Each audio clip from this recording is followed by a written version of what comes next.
Shalom. First and foremost, we'd like to say call Allah Yahweh Bashim Yahshai. That is to say all praises to the Most High God Yahweh. Do his only you God son Yahweh Shai. It's the soldier Gayashan. By the Tessa Walk. And Bataki.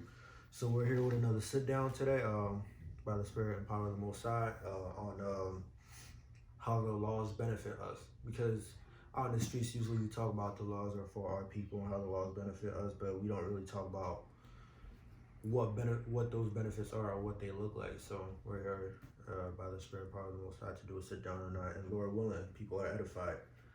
So get Deuteronomy 4 and 5, because we hear this is a basic scripture we use all the time that say the law, statutes are wisdom, the law, statutes are get Psalms 19 and 7, because we talk and say how perfect the laws are. You got it? Right, God. Bring it up. This is the book of Deuteronomy, chapter 4, verse 5. Behold, I have told you. Yeah. 5, right? Yeah. God. 5. Behold, I have taught you statutes and judgments. And judgments, that's the thing. The Most High has taught us judgments, how to deal with each other. That's what judgment is. The Most High taught us that, how to deal with each other. Right. And that's we're on the streets trying to teach y'all. We're trying to teach y'all how to deal with each other and how you should be dealing with the Most High, because there's a correct way to deal with them. You know. Even as the Lord, my Yahweh, the Most High, my Yahweh, my power, commanded me that ye should do so in the land whether you go in to possess it. Go on. Keep therefore and do them. For this is your wisdom and your understanding in the sight of the nations. This is your wisdom and understanding in the sight of the nations.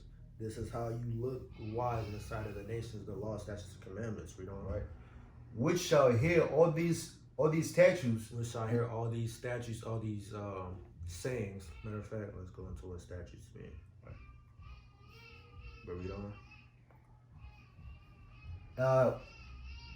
And say, surely this great nation is a wise and understanding people.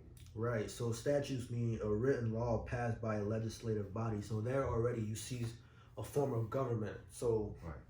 When we say law, statutes, commandment, people say, "Oh, it's only spiritual. It's just spiritual." Yes, it's spiritual, but it's not just spiritual. There's it's a carnal. Yeah, there's a carnal aspect of it as well, because we are men and we do rule in the realm of men, and the Most High Himself rules in the realm of men. So therefore, He has to set up governing bodies. So that's what the statutes and the laws are for. They're for dealing with us as a people and as a nation, and therefore dealing with the Most High as a government. And that's how the other nations are going to see us and be wise. Read on. Read what you got. So this is the book of Psalms, chapter 19, verse 7. The law of the Lord is perfect. It's perfect because the Most High accounted for all of that. He accounted for how we're going to be ruling. He accounted for everything in the kingdom that we're going to need. You know, Converting the soul. Converting the soul, changing the soul. The testimony of the Lord is sure. Making wise the simple. Making wise the simple. Again, we hear that phraseology or that terminology of wisdom of the law being wise and making people wise themselves. So when you keep the law, statutes, commandments, you become wise, you become rich. Get Deuteronomy 15. Deuteronomy 15. God. You get Leviticus 19 and 11. Because we talk about the law and how great it is and how there's so many great things about it. Well, let me show you one of the great things about it that talks about it. You got it? Deuteronomy 15 and 11. 15 and 11. This is the book of Deuteronomy, chapter 15, verse 11. For the poor shall never cease out of the land. Wait, let me see. Verse 9. Oh, verse 9. Okay. No. This is the book of Deuteronomy, chapter 15, verse 9. Start at 8. Verse 8. But thou shalt open thine hand wide unto him. God. And this hymn is talking about the poor. You shall open your hand wide unto the poor. Why?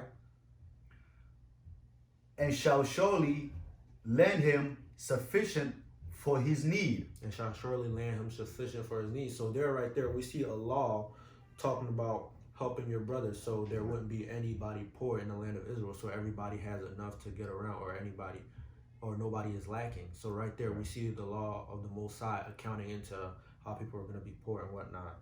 You know? In that which, Mm-hmm.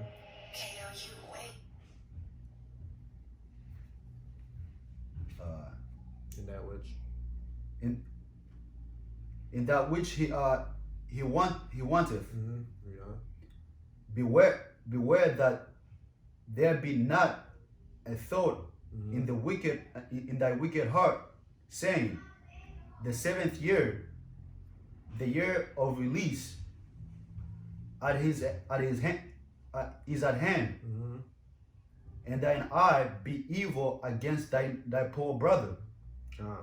So right there, you see, you're supposed to give freely and with your heart to your brother, because that's how we deal with each other. Instead of now where you see the poor, where you see your poor brother and you don't give to him, it's actually a law commanded that you're supposed to look after him. That's how we become as a nation. That's how we grow as a nation. Right. Like, for example, you see these Chinese stores in the hood. They pass on their wealth, or they share their wealth. Right. Somebody in Northeast could be making money and sending it all the way back to Chinatown, and they're regulating it. They're regulating it through their economy, versus us, where we see each other trying to grow a business. We don't even do that. We don't even help each other build. We help the other nations build. You got it? Leviticus 19:11. Leviticus 19 verse 11. Con. You should not steal, neither deal falsely, neither lie one to another. Neither deal falsely with each other. So say I'm trying to start a business and I have a set price, but I see my brother and he comes in and I raise the price on him. I'm not supposed to doing that, because chances are he can't afford it because he's in the same conditions I am. Versus if I lower the prices and make them affordable for him and he buys it and he goes to other people and tell them, oh man, he got a good deal right there. He's doing good. Because I lowered the prices and I dealt righteously and not falsely with him, he was able to afford it. And then he was able to go back and tell other people. You got a point? Yeah, precept. This goes into what you were saying, right? It really goes back to the curses in Deuteronomy, having the evil eye toward our brother. You know, like Mark chapter 3, verse 24 says, if a kingdom be divided against itself, that kingdom cannot stand. Right, so that goes perfectly with that precept, because you're dealing falsely with each other. There's a separation right there. You're not gonna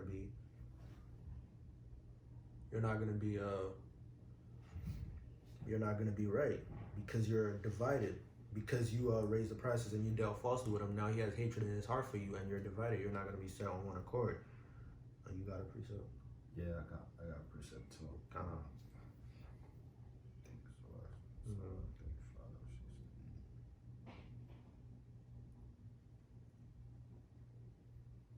And that goes into what you were saying, like, you know how the Jewish man. Right. I'm gonna touch on that later on about the Jewish man. Oh yeah, get Leviticus 23 and 22. All right, go on. This is the book of Sirach, chapter 35, verse 16. He that serveth the Lord shall be accepted with favor, and his prayer shall reach unto the cloud. The prayer of the humble pierceth the cloud, and until it come nigh, he will not be comforted, and will not depart to the Most High shall behold to judgment righteously and execute judgment. So basically, that's just going into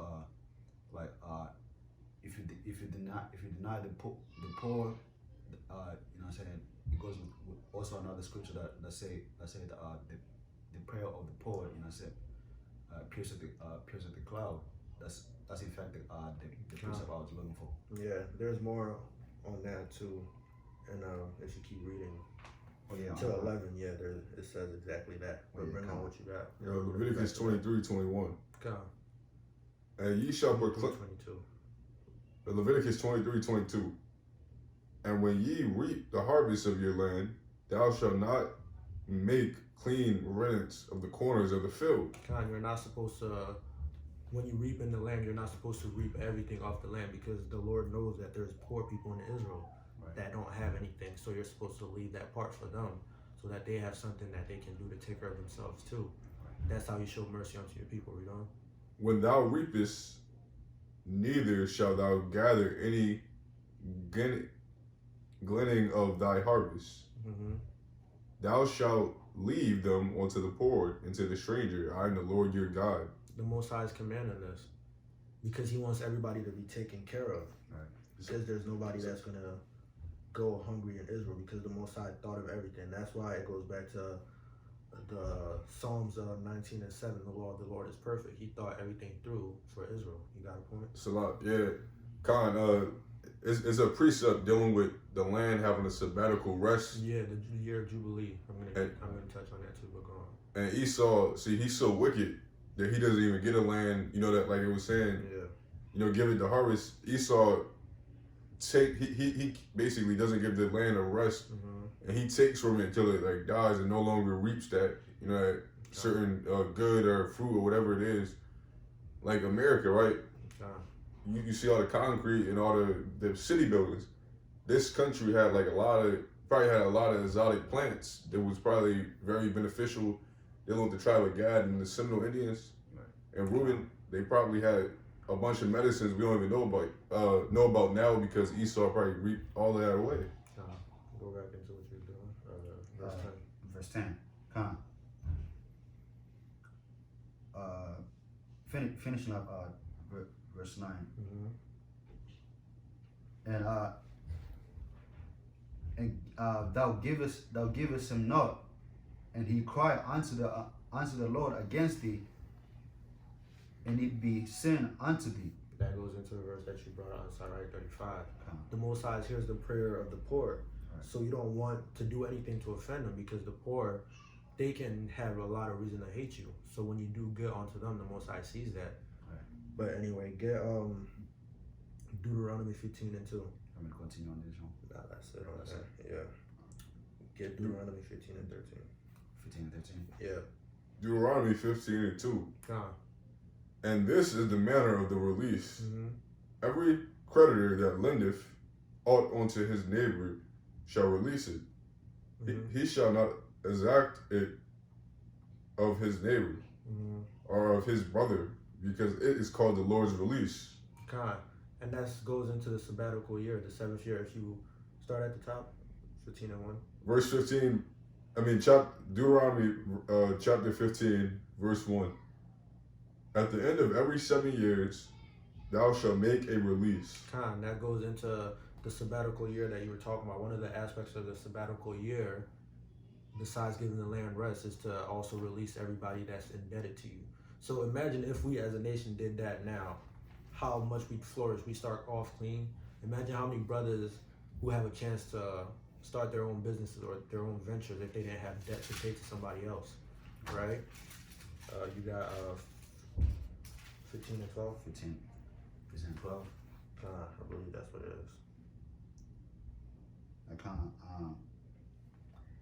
And if thy brother, an Hebrew man, or an Hebrew woman, be sold unto thee, and serve thee 6 years, then in the 7th year thou shalt let him go free from thee.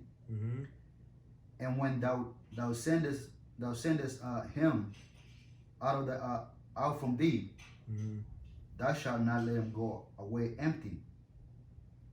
Thou shalt furnish him liberally out of thy flock, and out of thy flow, and out of thy wine press, Salakia. Of that wherewith the Lord thy God hath blessed thee, thou shalt give unto him. So that goes back into saying how we were kings and so-called queens in West Africa, and how people say, oh, but West Africa had slaves or not and whatnot, but they had slaves like this, where they built up empires and let those people that helped them build their empires go with offerings. That's how we grow as a people. So say, for example, right, you're a man of stature and you have more than me and I have nothing. I can work for you. At the end of those 6 years, I could get, I don't know, like 1/10 of what you have, and then I go a free man. After I work for you and help you build yours up, I go get 1/10 of what you have and go with that 1/10 and help me build my own empire up. So that's how we build a nation as a people. You know what I'm saying? Yeah, and also that's what happened with Jacob when he went to Laban. Yeah, exactly. He worked for Laban 6 years 14. for Rachel. Yeah. And then he didn't get Rachel. He got her sister Leah. Yeah. But then he worked another 6 years. And after that, he asked Laban to send him away with wealth. You know what I'm saying? Like cattle and things like that. Exactly. So that's how we build as a nation. So those laws are in place so that even if you're like the poor of the poor, there's still an option for you to somehow eat. Versus in this captivity where if you're the poor of the poor, you just stay poor. There's no option for you to do nothing. You just stay poor. And that's how violence breeds. That's how you steal from each other. That's how, because I don't have anything, I gotta get it somehow, right? I gotta eat somehow. So I'm gonna resort to stealing, or I'm gonna resort to robbing my own brothers to get it. Versus if those laws are in place, everybody is fed and everybody has enough to survive on each other. Right. So when there's robbing and things like that left, it's not on the fact of necessity, it's just the fact of wickedness. So once that is taken care of, then we can deal with the other problems. But that's how we have laws in place to help us grow as a nation and make sure everybody's taken care of. Let's get And another Deuteronomy 22:25, right? Go on. Exodus 22. No, hold on. and another example of the fruits of lawlessness is Esau. You know what I'm saying? Because Esau don't have like good laws to govern his own nation. So his own nations be committing bank robberies and things like that. You know what I'm saying? Stealing from one another, basically. Mm-hmm. This is what they do. Esau is so wicked, he oppressed every other nation on the planet and oppressed his own people. But so this is Exodus chapter 22, verse 25. If thou lend money to any of my people that is poor by thee, thou shalt not be to him as an insury, neither shalt thou lay upon him insury. Right. So when you go into the word for insury, it means to lay upon somebody a heavy interest. Where it's like, it's not like payable. It's not practical for you to lay that much interest on him. That's basically the definition of insury. So when you take that into context, imagine if the banks that you take loans from didn't have interest. You know how many of our people will be taking loans to start our own businesses? Exactly. Because we had the idea, we just don't have the money to support those ideas. We have great business-like ideas that could help us profit. But Esau, being so wicked, he knows that, so he add loans to it. So when you take those, he add interest to those loans. So when you take those loans, you can't even pay it back, and you're already in debt. And make sure that your business isn't succeeding because he turns your people against you. You got some? You got some? Continue. So yeah, man. That was just a little something to break down. The whole conclusion of what you're going into, because you talking about the law, and the whole conclusion, obviously, the laws they benefit our nation and they help us to the fullest extent if we apply them. And the whole conclusion of what he's saying, right, is in Ecclesiastes chapter 12, verse 13. Let us hear the conclusion of the whole matter. Fear Yahweh and keep his commandments. Right. For this is the whole duty of man. Right. So the Most High set before you his law, statutes, and commandments that you keep, because it's the whole duty of man. So when people say that, they're like, "Oh, I'm gonna be miserable when I be keeping the laws, statutes, and commandments." But no, they're literally blueprints for success, because the Most High designed everything out. How you should be dealing with each other, how you should be dealing with your land to have more fruitful crops. Like the brother said earlier, the 7th year, so you're supposed to let the land rest so it could bring forth more the next year. So things like that, the Most High thought of. So the Most High is perfect in His ways. Right. Con. Yeah, con. This is the book of Deuteronomy, chapter 12, verse 13. Take heed to thyself that thou offer not thy burnt. That's not what I wanted. Nah. Is it 12, 10 and 12? 10. Oh, yeah, con. 10 and 12. Oh, you're looking for what the Lord requires? Yeah. Con. Yeah, Deuteronomy 30 and 13. This is the book of Deuteronomy, chapter 12, chapter 10, verse 12. Con. And now, Israel, what doth the Lord thy God require of thee?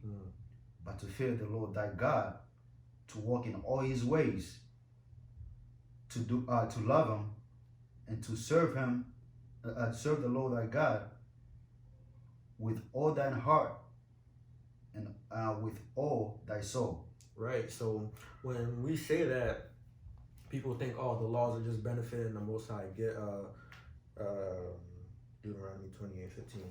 When people say that, 28 and 15. God, when people say that, they think, oh, the laws just benefit the Most High. There's nothing for me to gain by following the laws. But we just brought out a couple laws that show you that when you follow the laws, you're gonna wax rich. Nobody's gonna be poor in Israel. Everybody's gonna be taken care of. You're gonna advance as a nation, and people are gonna look to you because you keep the law, statutes, and commandments. They're gonna look to you as the wisest people. The other nation will marvel. Exactly. Deuteronomy 30 and what? 19. 19? Deuteronomy 30 and 19.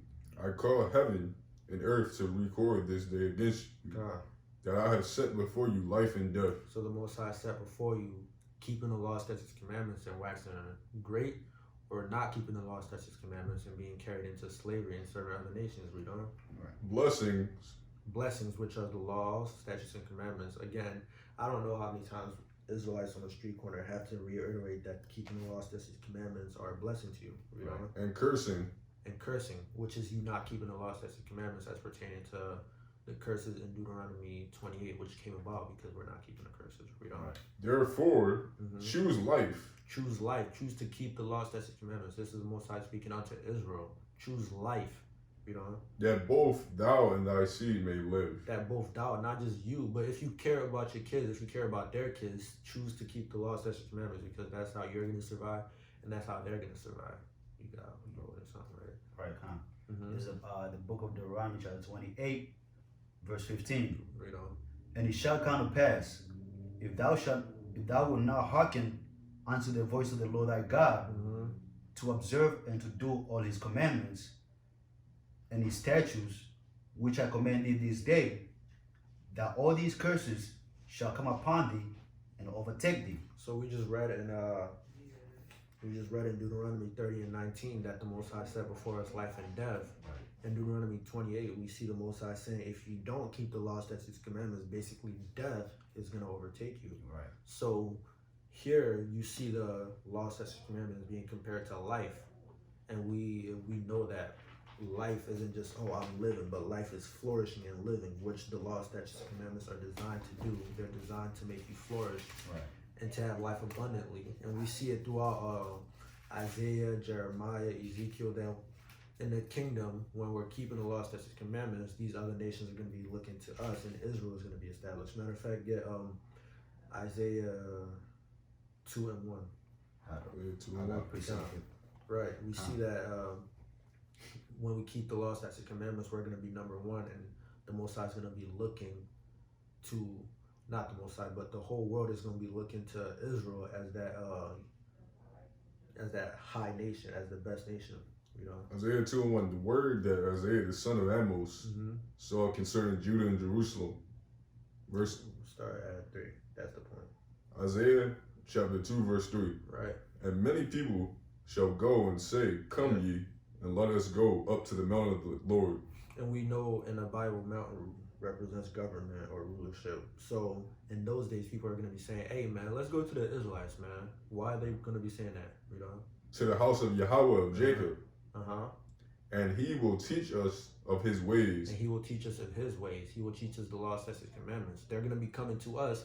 You so-called Black Hispanics and Native Americans hate the law, statutes, and commandments so much, but you don't realize that in the kingdom, which Christ came to teach, people are going to be coming to you for you to teach them the law, statutes, and commandments. That's how much is going to be of a precious thing. Right. But you hate it so much, you know? And we will walk in his paths. And they will willingly walk. So they're going to be willingly coming to us because they want to walk in our ways and keep the law, statutes, and commandments. But you so-called Black Hispanics, Native Americans don't want to do that for some odd reason, you know? For out of Zion shall go forth the law. For out of Zion shall go forth the Lord. It's that plain and simple. You say, yeah, pretty so. But yeah, kind of this expounding on you know what I'm saying, on choosing, you know what I'm saying, what you want to choose, life or death, you know what I'm saying? Because this is the book of Proverbs chapter 21 verse 16. Mm-hmm. The man that wandereth out of the way of understanding shall remain in the congregation of the dead. Right, and we know understanding is keeping the law, statutes, commandments, right? So when you wander out of that, when you don't keep the law, statutes, commandments, you're spiritually dead. You walk out here, and the term that we use, the terminology or the slang that we use is a bug out, and you don't want to be a bug out because at that point you're finished. Precept. Bring it up. So this going into what you were saying. You said the other nations will marvel at us, right? Yeah. So this is in the GNTA. I'm gonna read it in the King James too, but I'm gonna read it in the GNTA first. Mm-hmm. Isaiah 52 verse 15. But now many nations will marvel at him, and kings will be speechless with amazement. Mm-hmm. They will see and understand something they have never known. Basically, like once we walk in them laws, statutes, and commandments, the kings, the other nations, and their kings, right? They're gonna look at us and marvel. Mm-hmm. Like, yo, these niggas, they was killing each other, these sticks. Yeah. They above us. Like they're gonna marvel at these works, and they're gonna want to walk in it because it's gonna be so profound. And Salakia, I'm reading the King James, you know, just with a comparative text. Mm-hmm. So this is King James 52 verse 12, Isaiah. For ye shall not go out with haste, nor go by flight, for the Lord will go before you, and the God of Israel will be your reward. Exactly. So you see many things happening as a reward to us keeping the law, statutes, and commandments. Matter of fact, if you're going to go into Deuteronomy 28, you see everything before verse 15 is basically blessings as to what will happen if you keep the law. So we know what you got. This is the book of into what you said. Wisdom of Solomon, chapter 5, verse 2. Mm-hmm. When they see It being the salvation of the Israelites, you know. right, they shall be troubled. They shall be troubled because of all the affliction that they caused us. They're going to be sweating. It's like in that movie, right? In the movie when you're bullying somebody, right? And their big brother comes out and you start sweating. You're like, damn, I didn't know his brother was that buff. Right. He might give me the worst. He might give me That's the what business. bro, your house shall Exactly. like when the Yahweh come back to deliver our salvation, they're gonna be like, damn, I put them in slavery? Right. I didn't know they had Yahweh on their side, you know? How the bullies be dropping everything. Speechless and taking off time. Exactly. Meditating terrorists. That's why we're gonna be hunting them down because they're gonna be hunting in the clefts of the rock. You know? With terrible fear, Mm-hmm. and shall be amazed at the strangeness of their salvation of his salvation. They're gonna be surprised. They're gonna be like, damn, him? Right. Him? I had him working minimum wage jobs. I was basically robbing him. I had free labor for damn near half a millennia from him. You're telling me he's getting salvation? You know? So far beyond all that they look for. Right. They like, damn, out of everybody on this earth, you're telling me the so-called Black Hispanics and Native Americans are the chosen people of God? They're getting salvation? I would have never thought them out of all nations. Facts. You know? It's a little bit comment.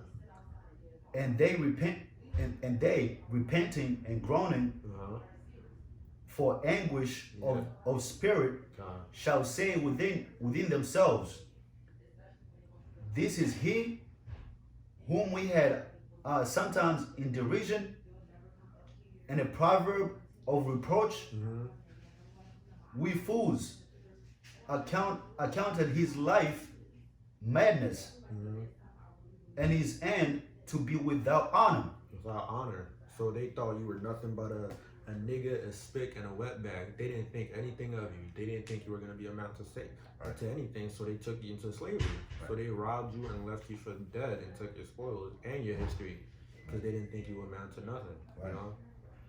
How is he numbered? How is he numbered among the children of God? Right. And his lot is among the saints. Among the saints. Mm-hmm. Therefore, have we erred from the way of truth? Right, because it's the truth that you so-called Black, Hispanics, and Native Americans are the chosen people. You got to stop calling yourself those Bibles and come back to being called Israelites. Right. You know. And the light of righteousness hath not shone unto us, Right. and the sun of righteousness rose not upon us. They didn't rose upon us because you counted us for nothing but spicks, niggas, and wetbacks. But I hope through the Spirit you guys were edified and you guys know the value of the law, statutes, commandments. Don't take just our word for it. Go into the Bible, research yourself, and see how the Bible benefits you. And hopefully it's edifying lesson in the Spirit. And shalom. Shalom. Call hello, Yahweh Ba'Shem Yahusha.